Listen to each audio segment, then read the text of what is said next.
Quand j'étais petite, je posais des questions à tout le monde et je fatiguais tout le monde. Ma grand-mère en premier.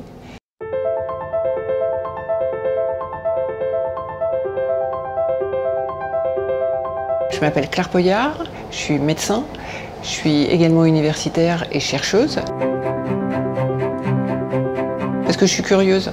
Et puis pourquoi? Parce que j'ai un père qui n'est plus, qui était médecin, qui était chercheur.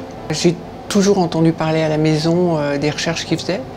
Il avait des résultats, il était passionné. Probablement il a eu une influence majeure a posteriori et plus je vieillis et plus j'y pense.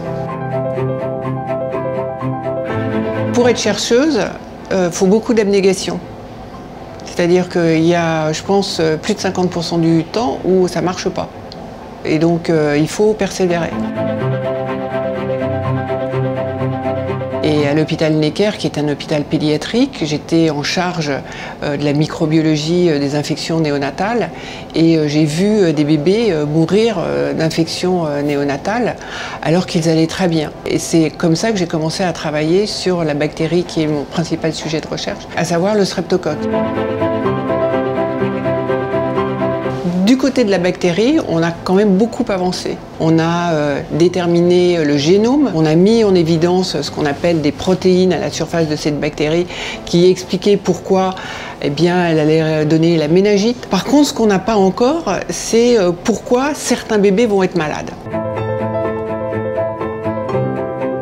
Le nerf de la guerre pour faire de la recherche à l'heure actuelle, c'est d'avoir des sources de financement. Alors, la Fondation pour la recherche médicale m'accompagne dans ma carrière depuis très longtemps. Les subventions de la Fondation pour la recherche médicale sont absolument indispensables pour compléter nos subventions institutionnelles.